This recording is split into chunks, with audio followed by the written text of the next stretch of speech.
اسی سورہ فرقان میں اللہ کہتا ہے خلق من الماء بشرا، اللہ کہتے ہیں تمہیں اللہ کی قدرت سمجھ میں نہیں آتی، ایک غلیظ پانی سے انسان کو بنایا میں نے، اس پانی کو دیکھو، اور بنا کے کیا فجعلہ نسبا وصہرا، اس کو دو خاندان دے دیے، ددیال ننیال، اور بلوغت کے بعد ایک خاندان دے دیا سسرال، اتنی بڑی عزت دے دی اس کو، خاندانوں میں پیدا کیا۔ اس کی خوشی پہ ددیال ننیال بھی خوش ہوتا ہے، سسرال بھی خوش ہوتا ہے، اس کے رونے پہ ددیال ننیال بھی روتا ہے اور سسرال بھی روتا ہے۔ ایک پانی کو اتنی عزت آٹومیٹیکلی اب بولتی بند نہیں مل سکتی۔ لوگ کہتے ہیں نا بولو نہ بولا نہیں بولا کرو، آپ خود ہی بول لیا کریں تاکہ میں بولو نہ نہیں بولا کروں، سینٹنس مکمل کر لیا کریں۔ ایک غلیظ پانی تھا، کوئی کہہ سکتا تھا ایک ایسے پروسیس سے اس کو ابھی گزارا جائے گا، ایک ایسی مشین میں کہ یہ چودھری اور وڈیرا بنے گا، ٹھیک ہے نا، یہ سائنٹسٹ بنے گا، اور یہ ایک سیاستدان بنے گا، یہ ایک بڑا آدمی بنے گا، یہ ملینئرز بنے گا، بلینئرز بنے گا، اور پھر اس کا ایک خاندان ہوگا، اس کو تنگ کرو گے، اس کا باپ بھی آئے گا، ماں بھی آئے گی لڑنے کے لیے، پورا پیچھے خاندان ہوگا، اس کے رونے پہ خاندان روئے گا۔ پھر اس کا ایک، اللہ نے تو ایک سسرال کا ذکر کیا، میں نے اس آیت کی قدر کرتے ہوئے میں نے کہا جب سسرال اتنی بڑی نعمت ہے تو 4 ہونے چاہیے، تو میرے اوپر یہ آیت اور زیادہ فٹ آ رہی ہے۔ کیا خیال ہے بھائی کہ هو الذی خلق من الماء بشرا، اللہ نے ایک غلیظ پانی سے انسان کو پیدا کیا اور اسے نسب بھی دیا، اور 4 عدد نسب ایک دیا، سسرال کتنے دے دیے۔ اس سے پتہ چلتا ہے، اس آیت سے پتہ چلتا ہے کہ خاندان ایک بہت بڑی نعمت ہے، اور نعمت جتنی زیادہ ہو اتنا اچھی ہوتی ہے۔ پیسہ نعمت ہے یا نہیں ہے؟ تو کبھی کوئی کہتا ہے زیادہ پیسہ ایکچولی میں خرچ کہاں کروں گا، ایکچولی مینیج کرنا مشکل ہے۔ ابے لے آ، بعد میں دیکھیں گے کیا مینیج کرنا ہے اس کو۔ تو اولاد بھی نعمت ہے، یہب لمن یشاء اناثا، اللہ کہتے ہیں گفٹ کرتا ہوں بیٹے بیٹیاں، آنے دے، آنے کے بعد کرنا ہے کہ کرنا کیا ہے ان کا، آنے میں نہیں روکنا ان کو کہ گفٹ کم لینے ہم نے، گفٹ تو جتنے زیادہ آ جائیں، اس کے بعد پھر ان کا کرنا کیا ہے۔ تو بچے پیدا ہونے سے مت روکو، ہونے کے بعد پھر پلاننگ کرو۔ مسئلہ یہ نہیں ہے، بچے جو بگڑتے ہیں نا اس لیے نہیں کہ زیادہ ہے، اس لیے کہ پیدا ہونے کے بعد بھی نہیں سوچ رہے ہوتے ان کو بنانا کیا ہے ہم نے، وہ تو ایک بھی بگڑ جائے گا، پھر تمہارا بچہ پیدا ہوا تم قیامت تک سوچتے رہو گے کرنا کیا ہے اس کو، تو چور بن جائے گا آٹومیٹیکلی، ڈاکو بن جائے گا۔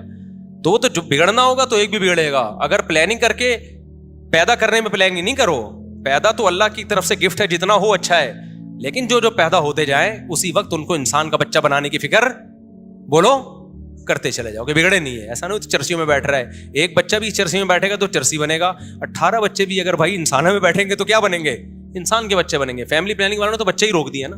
تو نسبا وصہرا، قرآن کہتا ہے سسرال والا بنایا، تو سسرال بھی جتنے زیادہ ہوں اتنے کیا ہیں، اور نعمت ہے سسرال۔ آپ یہ تو ہم مذاق کرتے رہتے ہیں، مذاق اڑاتے رہتے ہیں سسرال کا، دل بھی چاہتا ہے لیکن اب کیا کریں، مجبور ہے۔ لیکن ویسے کتنی عزت ہوتی ہے جب آپ کا ان کے گھر رشتہ نہ ہوا ہو، آپ جاؤ، کوئی عزت دیتا ہے؟ جہاں آپ کی بات ابھی شادی بھی نہیں ہوئی، صرف رشتہ طے ہو گیا ہے، بھائی دولہا بھائی آئے ہیں، بھائی ان کا سموسے کا پوچھو، ایسا نہ ہو برا لگ جائے۔ آپ کو پتا ہے ادھر اس کو ٹینشن دی، پارسل کدھر کرے گا، یہ بہن پہ جا کے پارسل کرے گا۔ یہ سسر کو پتا ہوتا ہے داماد کو ذرا سا ٹارچر کیا، میرے سامنے تو کچھ نہیں بولے گا، یہ پارسل کدھر کرے گا، بیٹی پہ جا کے غصہ نکالے گا۔ کیسی رسپیکٹ مل رہی ہوتی ہے دامادوں کو، کیا خیال ہے بھائی؟ بیٹھیے، آپ آئیے، ورنہ کون گھسنے دیتا ہے یار؟ اجنبی لڑکی ہوتی تو عزت دار لوگ تھوڑی گھسنے دیتے، بے غیرت تو آتے ہیں، آجا بھائی، لیٹ کیوں آیا تو، کب سے انتظار کر رہی ہے۔ بوائے فرینڈ جو ہوگا نا تو اس میں تو ابا آج کل پریشان ہوتے ہیں جن میں غیرت ہی نہیں ہوتی۔ تو قرآن کیا کہہ رہا ہے بھائی، یہ اس ٹاپک، یہ قرآن کہہ رہا ہے یہ آٹومیٹیکلی یہ ممکن کہ پانی کو اتنی عزت مل جائے، اس کے دنیا میں آنے سے پہلے اس کے خاندانوں کا انتظام ہو جائے، بلوغت کے بعد بھی انتظام ہو۔ یہ اگر آٹومیٹیکلی ہو رہا ہوتا تو اس کائنات میں اتنی بیوٹی، اتنا حسن نہیں ہوتا اس کائنات۔ یہی وجہ ہے کہ جو قرآن کے منکر ہیں وہ اس بیوٹی سے محروم، ان کے ہاں نہ سسرال ہوتا ہے نہ ددیال ہوتا ہے، ایک ننیال میں ایک عدد اماں رہ گئی ہے بس خالی ان کی، اور اس سے وہ جان چھڑا نہیں سکتے، ورنہ گورے کا بس چلے تو وداؤٹ اماں بچے پیدا ہوں، کلوننگ کے ذریعے، ٹیسٹ ٹیوب کے ذریعے، اماں کے رشتے سے بھی کٹا دے، بولو ریاست کے غلام بن کے رہو، بس تم اسٹیٹ کے غلام بنو، ٹیکس ٹائم پہ دے دیا کرو۔ وہ مجبور ہے، اماں سنگل مدر، سارا ان کا نہ ان کے یہاں سسرال ہوتے ہیں، نہ سالے ہوتے ہیں، نہ سالیاں ہوتی ہیں، نہ کزنیں، نہ سب سیٹ اپ آہستہ آہستہ کیا ہو گیا، ختم۔ کیوں؟ اللہ کی آیتوں کا انکار کیا، تو اللہ نے خاندانوں کی جو محبتیں تھیں وہ چھین کے اس کے بدلے میں ان کو کتے پکڑا دیے اللہ نے کہ اب ان کتوں سے دل لگاؤ. فرانس میں بھی کتے پالے جاتے ہیں. میرا ویزا ریجیکٹ ہوا اس چکر میں یورپ کا. انہوں نے کہا ہمارا مذاق اڑاتا ہے. میں نے کہا مذاق نہیں اڑا رہا بھائی, آپ تو کتے پالتے ہیں ماشاء اللہ, کتنے اچھے لوگ ہیں آپ لوگ, کتے پالتے ہیں. ہمارے کتوں کا حال دیکھو. ابھی ایک واقعہ سناؤں کتے پہ, بڑا زبردست واقعہ ہے. اتنے کتے ہو گئے نا, اللہ کے KMC والوں کو بہت جزائے خیر دے. کچھ رپورٹیں آئی ہیں انہوں نے کتے مارنا شروع کیے ہیں. ہوا یہ کہ کل ایک داڑھی والے صاحب آئے, داڑھی ان کی, تسبیح ہاتھ میں, یہی ہمارے دوست ہیں, اور ٹوپی ماشاءاللہ, بڑا پرنور چہرہ. مجھے کہتے ہیں مفتی صاحب مجھے ایک مسئلہ بتائیں. میں نے کہا کیا ہو گیا؟ کہتے ہیں یار وہ ایک کتا مر رہا تھا اور بالآخر اس نے دم توڑ دیا. تو KMC کی گاڑی مجھے نظر آئی. میں نے کہا یہ آپ لوگوں نے میں سے کسی نے مارا ہے؟ اس نے کہا ہاں. کہتے ہیں میں نے کہا بہت شکریہ آپ کا, اللہ جزائے خیر دے یار, یہ تو کتے بہت کاٹ رہے تھے انسانوں کو, تو شکر ہے آپ نے کچھ کنٹرول کیا. ایک نقاب میں خاتون ڈرائیونگ کرتے ہوئے نا گاڑی کہتے ہیں میرے قریب آ کے رکی. انہوں نے میری بات کہتے ہیں سن لی. انہوں نے کہا کہ یہ آپ کہہ رہے کتا مارنے کے بارے میں؟ میں نے کہا جی. میں نے کہا یہ آپ کو خوشی ہوئی ہے کتے کو اس طرح سے مارا گیا اور یہ مر گیا, یعنی زہر وہر کچھ کھلایا ہوگا؟ جی مجھے خوشی ہوئی ہے. تو آپ نماز بھی پڑھتے ہیں؟ ابھی نماز پڑھنے جا رہے ہیں؟ جی نماز, دعا بھی مانگیں گے اللہ سے, ذکر اذکار بھی؟ جی. یعنی ایک طرف آپ کتے مار رہے ہیں, دوسری طرف نمازیں پڑھ رہے ہیں. مطلب یہ تھا کیا یہ کھلا تضاد نہیں ہے؟ یعنی ایک طرف آپ ٹوپی پہن کے داڑھی پہن کے اتنے اچھے کام بھی کر رہے ہو اور دوسری طرف ان مخلوق پر کتوں کے ساتھ یہ ظلم. یعنی عجیب اسلام ہے آپ کا, ادھر کتے بھی مار رہے ہو ادھر اللہ کی عبادت بھی. کہتے ہیں میں نے اس خاتون سے کہا, کل کا واقعہ ہے, کہتے ہیں میں نے اس خاتون سے کہا کہ دیکھیں یہ کتے انسانوں کو کاٹتے ہیں. خاتون فوراً کہتی ہیں کیا سارے کتے کاٹتے ہیں؟ میں نے کہا نہیں, کتے پہ لکھا ہوتا ہے کہ یہ کاٹے گا اور یہ والا کاٹنے کے لیے, اور یہ کسی کو کچھ بھی نہیں کہے. وہ بیچارے اتنے کنفیوز ہوئے اس خاتون کی نصیحت سے, میرے پاس آیا کہ ارے مصعب میں نے کوئی ظلم ہو گیا. میں نے اس کو اپریشیٹ کر دیا کہ میں نے کہا KMC والوں نے پہلی دفعہ کوئی خاندانی انسانوں کے بجائے فوکس کس کو کرنا شروع کر دیا انہوں نے. یہ بہت گڈ نیوز ہے. پہلے تو جو گٹر کے ڈھکن, یہ KMC کی ذمہ داری ہے نا, گٹر کے ڈھکن میں کتنے مرد ہلاک ہو گئے ہیں وداؤٹ ڈھکن کے لوگ, تو یہ سب KMC کے کھاتے میں جا رہے ہیں نا. اور جو بجلی کے کھمبوں سے لوگ, بجلی کے کھمبے کراچی میں گلے ملتے ہیں آ کے, خود چپک چپک کے بندے مارتے ہیں بارشوں کے موسم میں, تو یہ بندے کون مار رہا ہے؟ تو KMC کے کھاتے میں جا رہے ہیں. اللہ کا کتنا فضل ہو گیا, اب انسانوں کو چھوڑ کر KMC نے کس کو فوکس کرنا شروع کر دیا؟ کتوں کو. تو گڈ نیوز ہے بھائی. اس سے زیادہ مجھے خوشی اس پہ ہوئی ہے. اتنے کتے یار, آپ کی سوچ ہوگی. ساری جو اینیمل لورز اور NGOs ہیں وہ آ کے وہ رکاوٹ بنتی ہیں. خیر بات کو جلدی سے سمیٹیں, نماز کا ٹائم ہونے والا ہے. تو اللہ میاں نے اس نظریے پہ بھی قرآن میں بہت رد کیا کہ اس کائنات میں نیچر میں جو بیوٹی ہے آٹومیٹیکلی نہیں ہے. دوسرا نظریہ شرک کا, جو اللہ کو مانتے ہیں وہ اللہ کے علاوہ بھی بہت سوں کو مانتے ہیں. ہندو دیکھو نا کتنے کتنے بھگوان ان کے, تو قرآن نے کہا اللہ کا مطلب کیا ہے, صرف ایک. کسی مزار پہ کسی قبر سے نہیں مانگنا, کسی بزرگ سے نہیں مانگنا. انتم الفقراء الی اللہ, تم سب کے سب اللہ کے در کے محتاج, حاجت روائی مشکل کشائی اللہ کے سوا کوئی نہیں کرے گا. اور تیسرا قرآن نے جس چیز کو فوکس کیا, جس کا اس آیت میں تذکرہ ہے کہ موت کے بعد حساب و کتاب ہے. تو یہ جو آیت میں نے پڑھی ہے نا, ہوا یہ تھا تینوں پہ مذاق اڑتا تھا نبی صلی اللہ علیہ وسلم کا, لیکن سب سے زیادہ مذاق پتہ ہے کس عقیدے پہ اڑایا جاتا تھا؟ خدا کے انکار یا خدا کی توحید پہ نہیں. سب سے زیادہ نبی کا مذاق اڑایا جاتا اس نظریے پہ کہ ہم مرنے کے بعد دوبارہ زندہ ہوں گے. جب ان کی بات ہوتی نا کہ صرف ایک اللہ ہے تو وہ طنز کرتے تھے, استہزاء بہت زیادہ نہیں کرتے تھے وہ. جب ان کو کہا جاتا کائنات کو بنانے والا کوئی ہے, نظریاتی اختلاف کرتے تھے اس پہ, استہزاء نہیں کرتے تھے بہت زیادہ. لیکن جب یہ کہا جاتا موت کے بعد زندگی ہے, اس پہ بہت مذاق اڑایا مشرکین نے. سورہ یاسین ہے نا, قرآن کہتا ہے مشرک بوسیدہ ہڈی لے کر آیا قبر کی پرانی, کہنے لگا من یحیی العظام وہی رمیم, بھائی یہ ہڈی سڑ گئی, کیڑے کھا گئے, یہ زندہ ہوگی. ہی ہاتا لما توعدون, دوسرے مقام پر ہے اے لوگو یہ پیغمبر جو تم سے وعدہ کر رہے ہیں نا موت کے بعد زندگی, ہی ہاتا, یہ عقل سے بہت کیا ہے, ہی ہاتا ہم کہتے ہیں بھائی یہ بالکل فضول بات ہے, معاذ اللہ, بالکل کھوپڑی میں آنے والی نہیں ہے. ہم مر کے سڑے کیوں, زندہ کرنا ہوتا باڈی اللہ سلامت کیوں نہیں رکھتا؟ سڑ گئے، درندے کھا گئے، کھاد بن گئے، نالوں میں بہہ گئے، جلا دیا، اب کیا زندگی ہے؟ اس نظریے پہ جتنا مذاق اڑایا گیا ہے نا اسلام کا اور پیغمبر اسلام صلی اللہ علیہ وسلم کا، اتنا مذاق کسی اور عقیدے پہ بولو نہیں اڑایا گیا. اس لیے قرآن اس کو بہت زیادہ فوکس کرتا ہے. قرآن کہتا ہے جو اس آسمانوں اور زمین کو اور اتنی خوبصورت کائنات کو پہلی مرتبہ بنا سکتا ہے، جو تم نے مان لیا کہ پہلی مرتبہ تو بنے ہیں نا، تو دوبارہ کیوں نہیں بنا سکتا بھائی؟ اللہ نے پھر مثالیں کیسی کیسی دی ہیں. اللہ ہم سے ہماری زبان میں مثالیں سمجھاتے ہیں، جو مثالیں ہمارے کلچر میں رائج ہیں. اللہ کہتے ہیں بتاؤ کسی چیز کو پہلی دفعہ بنانا آسان ہے یا دوسری دفعہ؟ دوسری دفعہ آسان ہوتا ہے. تو جس نے پہلی دفعہ بنا لیا وہ دوبارہ کیوں نہیں بنا سکتا بھائی؟ منی سے انسان بنا دیا تو اس انسان کو مر کے دوبارہ کیوں نہیں بنا سکتا؟ ریپیئرنگ تو آسان ہے، فرسٹ ٹائم ایجاد کرنا. ادھر موبائل مارکیٹ میں نیا موبائل آتا ہے، فوراً 20 کاپیاں اس کی آ جاتی ہیں. وہ کاپی کرنے والے فرسٹ ٹائم نہیں بنا سکتے تھے، دیکھ دیکھ کے کاپی کر لیتے ہیں. افغانستان میں بمباری ہوتی تھی، امریکی جہاز ہیلی کاپٹر ویپن ہوتا تھا، تو چائنا والے اور کہتے ہیں دنیا والے پہنچ جاتے ہیں، ابے دیکھیں کاپی کریں ٹیکنالوجی. فرسٹ ٹائم بنانا مشکل ہے، ٹیکنالوجی کو کاپی کرنا کیا ہے؟ آسان. اللہ کہتے ہیں جب یہ کچھ بھی نہیں تھا میں نے سب بنا دیا، تو تمہیں دوبارہ بنانا کیا مشکل ہے؟ اس میں کیوں مذاق اڑا رہے ہو؟ تو پھر وہ اسی مذاق میں نا نبی سے آ کے کہا کرتے تھے اچھا کب ہوگا یہ؟ ٹائم تو بتائیں، یہ دوبارہ زندگی ہمیں کب ملے گی؟ قیامت کب آئے گی؟ وہ عذاب کب ہوگا؟ تو اس کو قرآن نے جزو قرآن بنا دیا ان آیتوں کو. سأل سائل بعذاب واقع، اے نبی آپ سے ایک پوچھنے والا آ کے پوچھتا ہے مذاق اڑانے کی نیت سے، وہ عذاب کب واقع ہوگا جو واقع آپ کے خیال میں واقع ہونے والا ہے؟ بتا دینا، ٹائم بتا دینا. جیسے ایسے ہی ہے جیسے کوئی ہمیں دھمکی دے رہا ہو میں پولیس لے آؤں گا، کہتے ہیں لے آنا، ٹھیک ہے نا، بتا دے یار کب آئے گی.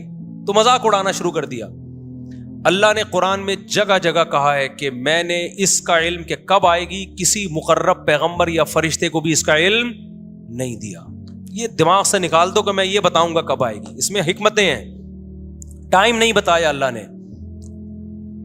قل لا یجلیھا لوقتھا الا ھو، اے نبی ان سے کہہ دیجئے اس کو اس کے وقت پہ وہی ظاہر کرے گا، مجھے اس کے بارے میں علم نہیں ہے. میں پیغمبر ہوں، پیغمبر کا کام، میسنجر کا کام جو میسج ملے اس کو آگے ڈیلیور کرنا ہے. مجھے جو میسج ملا ہے وہ یہ ملا ہے کہ یہ بات ڈیلیور کر دوں کہ تمہارا حساب و کتاب ہوگا، کس دن ہوگا یہ مجھے خود بھی نہیں پتا. ایک موقف تھا، اگر محمد صلی اللہ علیہ وسلم معاذ اللہ نقل کفر جھوٹے نبی ہوتے اور دنیا کی لالچ اور چاہت میں نبوت کا اعلان کیا ہوتا تو آپ کہہ دیتے 100 سال بعد آئے گی. کیا خیال ہے؟ 200 سال بعد آئے گی. 200 سال بعد کون جا کے دیکھتا بھائی؟ نبی کو معاذ اللہ نقل کفر جو عزت حاصل کرنی تھی، جو دولت، وہ تو مل جاتی نا بھائی. دنیا میں جو نفس پرست لوگ ہوتے ہیں وہ کہتے ہیں یار ابھی تو لوٹو، ہمارے مرنے کے بعد جو مرضی ہوتا رہے. لیکن تمام پیغمبروں کا موقف اس میں ایک ہی تھا، مضبوط موقف. ہمیں معلوم نہیں ہے، ہمیں نہیں پتا، کیونکہ ہم عالم الغیب نہیں ہیں. قرآن نے یہ بھی کہا، یہ سوال بھی بہت دہراتے تھے کب آئے گی کب آئے گی، ٹائم بتائیں ٹائم بتائیں. قرآن ہر دفعہ ایک ہی بات کو ریپیٹ کرتا ہے لیکن مختلف انداز سے. تو قرآن نے ایک جگہ یہ بھی کہہ دیا سورہ اعراف میں یا سورہ انعام میں کہ اے نبی آپ ان سے کہہ دیجئے قل لا اعلم الغیب، مجھے غیب کا علم نہیں ہے، مجھے غیب کا علم نہیں ہے، مجھے نہیں پتا کب آئے گی. بھائی یہ تو جس سے جو دے گا وہ بتائے گا تو پتا چلے گا، وہ نہیں بتا رہا ہے. یہ فرشتے کو بھی علم نہیں. بخاری مسلم کی حدیث ہے، جبریل علیہ السلام نبی کے پاس آئے انسانی شکل میں اور نبی سے آ کے پوچھا کہ ایمان کیا ہے، اسلام کیا ہے. آپ نے بتایا ایمان ایک خدا پہ ایمان لانا، موت کے بعد زندگی، فرشتوں پہ ایمان. جبریل نے پوچھا کہ اسلام کیا ہے، آپ نے فرمایا اسلام ہے 5 نمازیں قائم کرنا، زکوٰۃ ادا کرنا، رمضان کے روزے رکھنا اور حج بیت اللہ کرنا. آپ نے فرمایا جبریل نے احسان کیا ہے، یعنی ہر عمل میں ایکسیلنسی کسے کہتے ہیں؟ آپ نے فرمایا ان تعبد اللہ کأنک تراہ، اللہ کی ایسے عبادت کرو جیسے کہ تم اس کو دیکھ رہے ہو، یعنی تم اللہ سے تمہارا تعلق مضبوط ہو. ظاہر ہے اب تعلق مضبوط ہوتا ہے تو عبادت میں ایکسیلنسی پیدا ہوتی ہے کہ نہیں ہوتی. پھر جبریل نے پوچھا اچھا بتائیں قیامت کب آئے گی. آپ نے کیا جواب دیا؟ مل مسئول عنہا بأعلم من السائل، ہر سوال کا جواب میرے پاس نہیں ہے. فرمایا جس سے پوچھا جا رہا ہے اس کو پوچھنے والے سے زیادہ معلومات نہیں ہے. یعنی نبی نے بتا دیا مجھے پتا ہے کہ تمہیں بھی نہیں پتا ہے کہ کب آئے گی, مجھے بھی نہیں پتا ہے اور تمہیں بھی نہیں پتا ہے. پھر جبریل نے کہا کہ یا رسول اللہ علامتیں بتائیں قیامت کی, یہ تو نہیں پتا کب آئے گی, کچھ علامتیں تو ہوں گی, آپ نے علامتیں بتائی ہیں. ہمارے نبی نے قیامت کی علامتیں بتائی ہیں, قیامت کا ٹائم نہیں بتایا. اس میں ایک بڑی علامت کیا بتائی, ان تلد الامۃ ربتہا, باندی اپنے آقا کو جنے گی. کیا مطلب؟ ہونا یہ چاہیے جو پیدا ہوا ہے وہ جس نے پیدا کیا اس کو اپنی ماں یا اپنا باپ سمجھے, لیکن پیدا ہونے کے بعد آپ اپنا باپ پیدا کرو گے, جو کہ آج کل کیا ہو رہا ہے, آج کل اولادیں ماں باپ سے ڈرتی ہیں, جوان اولادیں ماں باپ سے ڈرتی ہیں, ماں باپ جوان اولادوں سے ڈرتے ہیں. بولو نا, ماں باپ ڈرتے ہیں کس سے؟ بہویں ساسوں سے ڈرتی ہیں یا ساسیں بہوؤں سے ڈرتی ہیں؟ ساسیں بہوؤں سے ڈرتی ہیں. آج کل بہو آئی ہے بیچ کے نہ کھا جائے ہمیں. ونس اپون اے ٹائم بہوؤں پہ ظلم بہت زیادہ ہوا, اب بھی ہوتا ہے, لیکن اب ساس کو بھی لفٹ کرانا جو مدر ان لا ہے قرآن کے مطابق, اس کو لفٹ کرانا انڈیپینڈنٹ انڈیویجول میں لائف گزارتی ہیں. میرے ہسبینڈ نے, یہ میں ان کی وائف ہوں, آپ کون ہیں؟ آپ ان کی مدر ہوں گی نا, لائف کو انجوائے کریں اپنے ہسبینڈ کے ساتھ. وہ کہہ رہی بیٹا پانی پلا دو, بیٹا آج کچھ اچھی سی کھچڑی پکا کے کھلا دو, تو فوراً ایک بیان چلا دیں گی بہو پہ ساس کی خدمت واجب نہیں, اور ساس سسر کا اسلام میں کوئی رشتہ نہیں ہے. اس کا مطلب یہ جو قرآن نے کہا ہے کہ اس نے پانی سے انسان کو پیدا کر کے نسب والا سسرال والا بنایا, تو یہ سسرال والا اللہ نے ایویں ہی ذکر کر دیا. تو سسرال والے میں تو سب سے پہلے ساس سسر ہی آئیں گے نا, شوہر کے ماں باپ بھی تو آئیں گے. یہ تو اللہ میاں نے ایسے ہی کہہ دیا. نئے نئے اسکالر مارکیٹ میں آ رہے ہیں, کچھ بھی پھینکتے چلے جاؤ پھینکتے چلے جاؤ. میں مانتا ہوں بہوؤں پہ بڑا ظلم ہوتا ہے, وہ حرام ہے, ناجائز ہے جو آج کل ظلم چل رہا ہے مارکیٹ میں, لیکن یہ بھی نہیں ہے کہ بہو اور ساس کا کوئی رشتہ ہی نہیں ہے. بھائی رشتہ ہے, اور ایک محترم رشتہ اللہ نے بنا دیا. تو خیر کہاں سے بات, جلدی ٹائم بہت کم رہ گیا, جلدی کدھر چھوڑا ہے میں نے پانی. ہاں, ان تلد الامۃ ربتہا, نبی نے فرمایا قیامت کی علامات ہیں کہ باندی اپنے آقا کو جنے گی, یعنی باپ اپنے باپ کو جنے گا. آج کل جو ابا سے پیدا ہو رہے ہیں نا, وہ ابا کے باپ پیدا ہو رہے ہیں. ابا پوچھ ہی نہیں سکتے تو لیٹ کیوں آ رہا ہے, پوچھ سکتے ہیں آج کل جوان اولادوں سے, گٹر کے ڈھکن پہ اتنی دیر سے کیا کر رہا تھا بیٹھا ہوا. فوراً جو فلمیں ڈرامے دیکھتے ہیں نا, ڈیڈی پاپا, ایک تو ابو بلوایا کرو یار ابا کو. ابو کے لفظ میں کتنا پیار ہے یار, شکر ہے ہم اپنے ابو کو ابو بولتے تھے. پاپا ڈیڈی بھی جائز ہے, بابا بھی جائز ہے. میرے ایک چینل کے بچے مجھے بابا بولتے ہیں, 3 چینلوں کے ابو بولتے ہیں. میرے پاس تو ہر قسم کی سہولت ہے, ڈیڈی بھی بلوا سکتا ہوں, لیکن جو بابا بولتے ہیں نا, میرا دل چاہتا ہے وہ مجھے کیا بولیں, ابو بولیں. ابو کے لفظ میں بڑا پیار ہے یار. خیر بابا پاپا ڈیڈی بھی چلتا ہے. ایک تو ہمارے جاننے والے ہیں, وہ ناراض نہ ہو جائیں, ان کے بابا پاپا اس طرح کتنے ہیں, تو لوگ کہتے ہیں بیکری کا سارا آئٹم ان کے یہاں پاپا بھی, اور پتہ نہیں مختلف چیزیں ان کے یہاں ہیں, اور بھی ہیں, وہ نہیں لوں گا, وہ پھر ناراض ہو جائیں گے. وہ سارے بیکری کے آئٹم ہیں جو انہوں نے گھر میں لا کے رشتوں کے نام رکھے ہوئے ہیں. تو ابو کا لفظ میں کیا ہے, امی کے لفظ میں کیا ہے, پیار ہے بہت. امی ابو کتنا پیارا لفظ لگتا ہے. سارے چیزیں گوروں کی. ڈیڈ, جب ڈیڈ بولو گے نا تو بولے گا oh dad what are you doing, صحیح ہے نا, وہ پھر پوری انگلش لے گا, آدھی نہیں لے گا وہ. ابو کو ایسا بولنا بہت, ابو کے لفظ میں اتنا پیار ہے. ابو یہ کیا کر رہے, یہ نکلتا ہی نہیں ہے منہ سے. ابو بول دیا تو بس ہتھیار آپ نے ڈال دیے. اب ایسا نہ ہو ڈیڈی کو جا کے کچھ الٹا سیدھا بولنا شروع کر دو. ڈیڈ بول رہے ہو, ابو بول رہے ہو, چلو جو مرضی بولو, لیکن باپ کو سمجھو. کیا باپ ہے, وہ تمہیں ڈانٹ سکتا ہے, ضرورت پڑے تو تھپڑ بھی لگا سکتا ہے, مار دے, آگے سے سینہ مت اکڑا کرو. یہ قیامت کی علامات ہیں کہ بڑے چھوٹے بن جائیں گے, اور چھوٹے کیا بن جائیں گے, باپ بن جائیں گے. وقت مکمل ہو گیا, اذان بھی ہونے والی ہے. تو یہ 3 ٹاپک سمجھ میں آ گئے. تو سأل سائل بعذاب واقعی میں بھی یہی کہ اس نے پوچھا کب آئے گی, تو اللہ نے فرمایا للکافرین لیس لہ دافع, جب آئے گی یہ تو میں نہیں بتاؤں گا, لیکن یہ بتا دوں جب آئے گی تو کوئی بھی اس کو ٹال نہیں سکتا. تو خود کہے گا کہ یہ کیوں آ گئی ہے قیامت. اللہ تعالی ہمیں سمجھنے کی عمل کی توفیق عطا فرمائے.